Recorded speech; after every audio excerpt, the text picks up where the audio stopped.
Hello everyone, हाय। तो कैसे हैं आप सभी लोग? आशा करती हूँ आप सभी लोग बहुत अच्छे होंगे, अच्छे से तैयारी चल रही होगी आपकी। और आई एम ग्लैड टू सी कि आप लोगों को पीडीएफ मिल गई है ना। एक बच्चे ने कमेंट किया था कि वीक 3 की पीडीएफ नहीं मिली है, तो ही हैज़ कमेंटेड कि मिल गई है। And the second comment is about NIACL AO। तो अभी तो कंडक्ट नहीं होते हैं, SBI और IBPS के इंटरव्यूज़ ही कंडक्ट होते हैं, बट या we are looking forward to it. So चलो अब स्टार्ट करते हैं हमारा डेली करंट अफेयर का सेशन। ठीक है, पहला क्वेश्चन देखते हैं। तो पहला क्वेश्चन है कि किस दिन, on which date, ministry of social justice and empowerment launch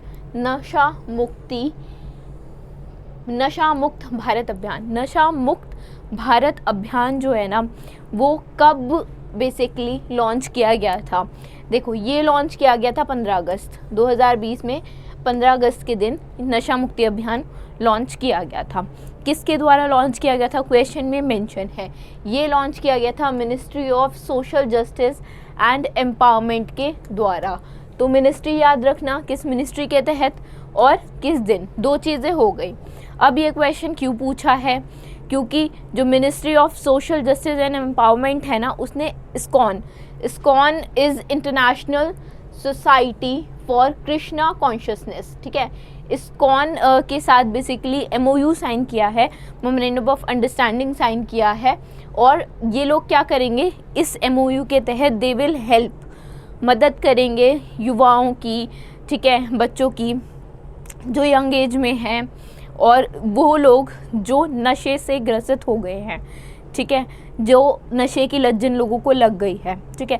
बहुत अलग अलग ड्राइव्स की जाती हैं जिसके तहत नशा मुक्ति केंद्र भी होते हैं ना, बहुत सारे नशा मुक्ति केंद्र भी सेटअप किए गए हैं नशा मुक्ति अभियान के अंडर ही। तो बहुत सारी चीज़ें होती हैं जिससे यंगस्टर्स को, यंगर जनरेशन को नशे से दूर रखा जाए। तो ऐसी बहुत सारी ड्राइव चलाई जाती है। अभी इस्कॉन ने, ठीक है, international society for Krishna consciousness, इनका नाम आपने बहुत अच्छे से सुना होगा, है ना।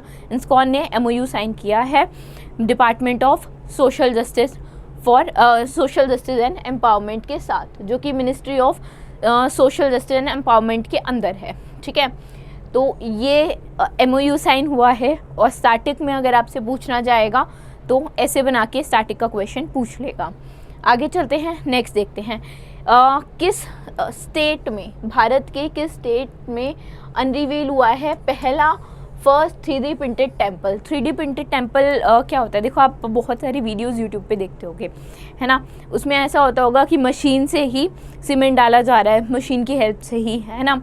तो मशीन में सेट कर दिया जाता है, जो रोबोटिक मशीन्स होती हैं उसमें सेट कर दिया जाता है कि ये डिज़ाइन है, कि ये ऐसे एक स्क्वायर बनेगा और उतने ही एरिया में, उतने ही मेज़रमेंट में वो स्क्वायर मशीन के द्वारा बनाया जाता है, ठीक है। तो वो चीज़ 3D में, मतलब with the help of robots, ठीक है, मशीन की हेल्प से डिज़ाइन डाल दिया जाएगा मशीन में एंड मशीन अपना काम करना शुरू करेगी, इन शॉर्ट, ठीक है। तो पहला 3D प्रिंटेड टेम्पल कहाँ बना है या कहाँ अभी अनरिवील हुआ है, ठीक है। तो ये अनरिवील हुआ है तेलंगाना में।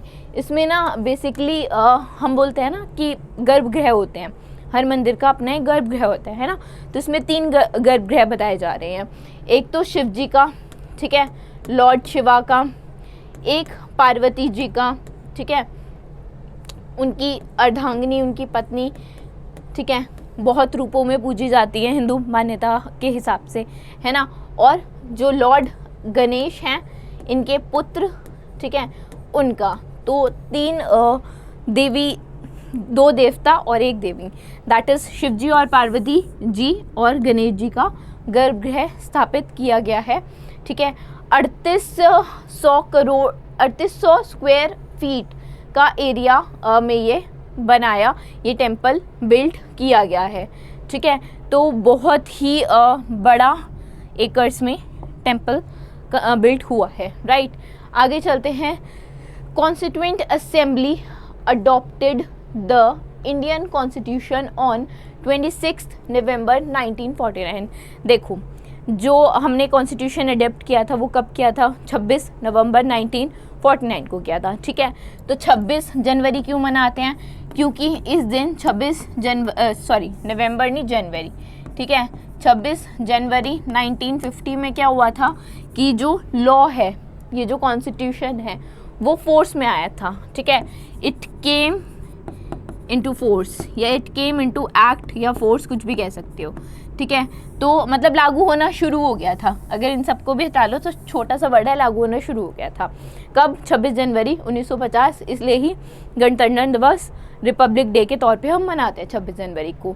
ठीक, अडॉप्ट हुआ था 26 नवंबर 1949 में। अब क्वेश्चन क्या है, अभी 26 नवंबर गया है, ठीक है, आज 28 है, 2 दिन पहले 26 नवंबर गया है।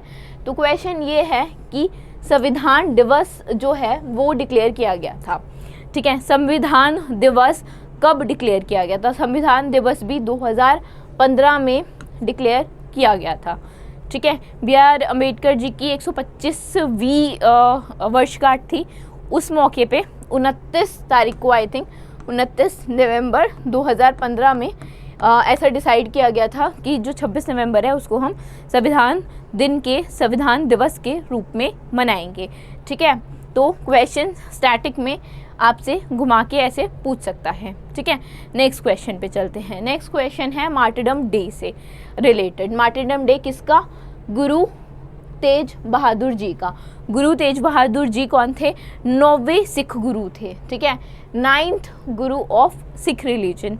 ठीक है, जो सिख रिलीजन है उनके 9वें गुरु थे तेज बहादुर जी, जिनको मरवा दिया था औरंगज़ेब ने। क्यों, क्योंकि उन्होंने इस्लाम धर्म को नहीं अपनाया। ठीक है, तो अब पूछ रहा है कि शहीद दिवस तो मनाया जाता है, ठीक है, किस दिन किस तारीख को शहीद दिवस मनाया जाता है। तो जो शहीद दिवस मनाया जाता है 24 नवंबर को मनाया जाता है, क्योंकि 24 नवंबर को ही उनको औरंगज़ेब ने मरवाया था।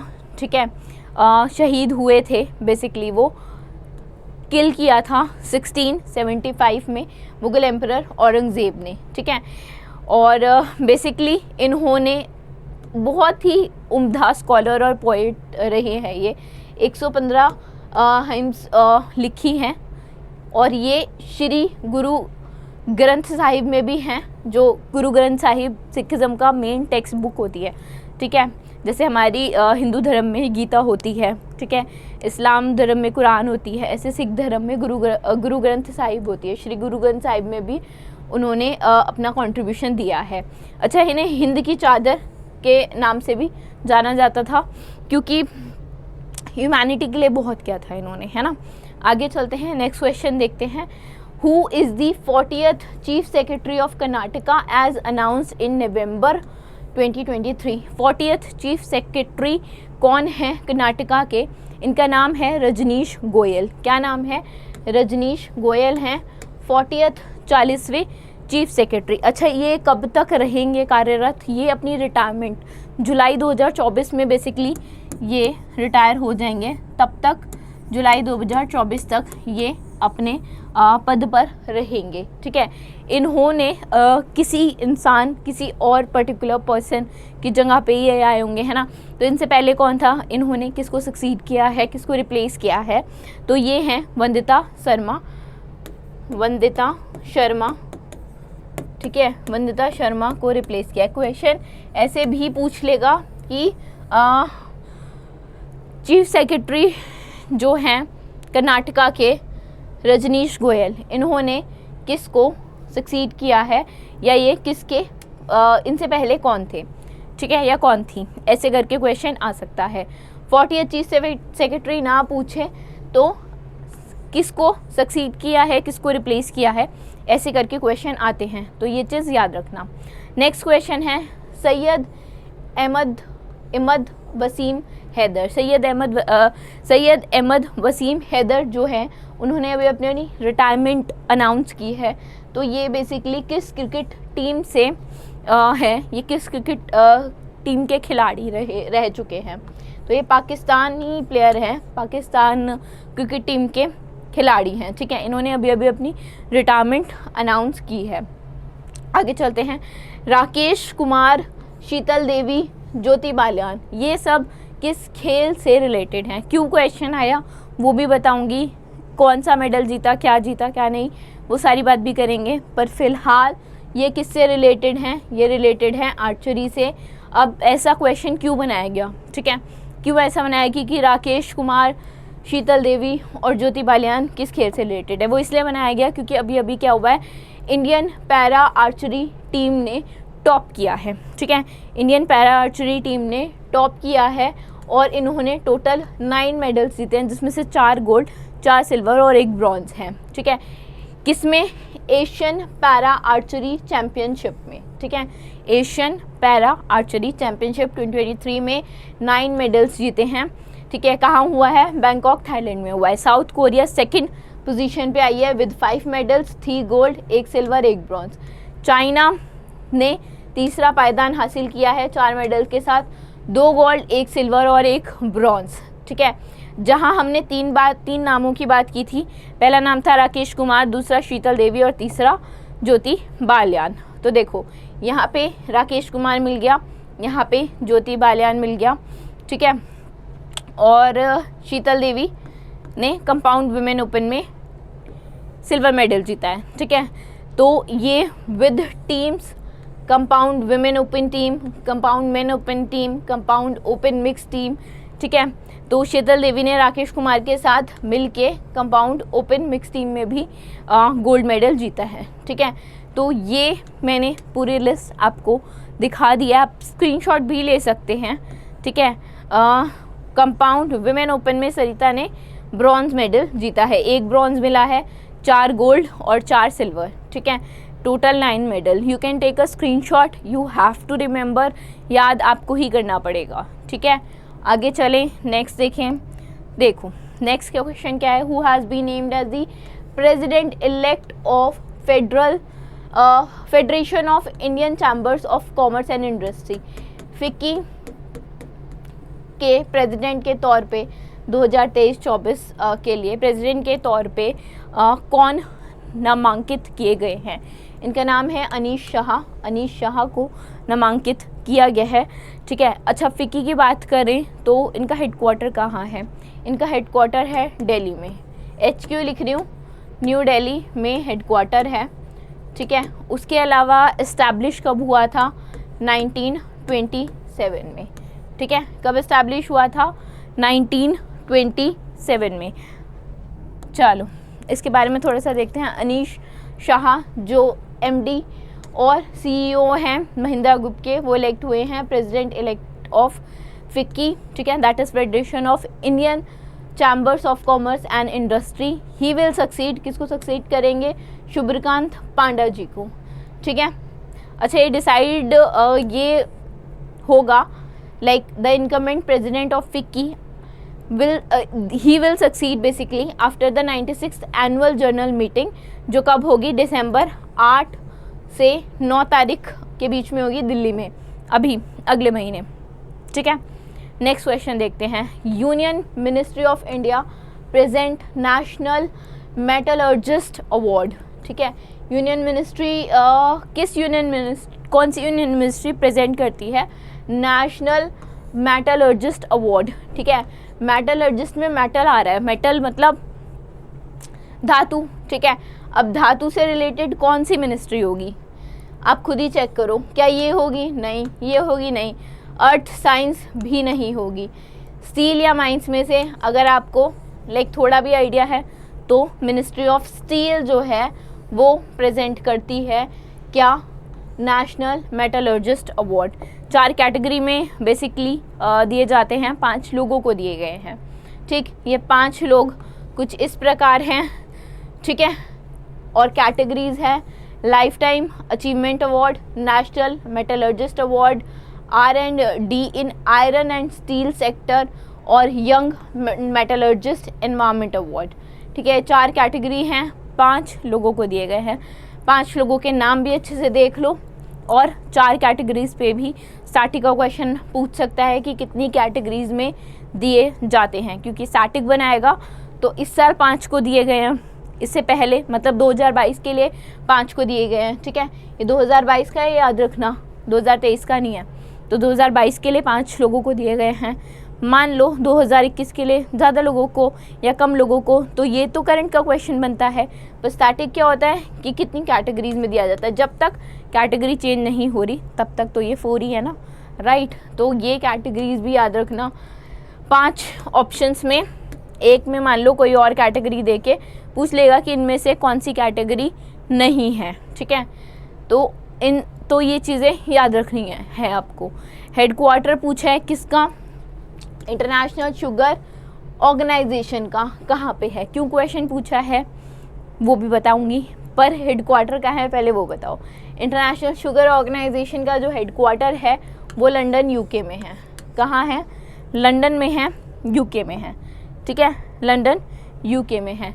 तो इंडिया चेयर करेगा इंटरनेशनल शुगर ऑर्गेनाइजेशन को 2024 के लिए, ठीक है।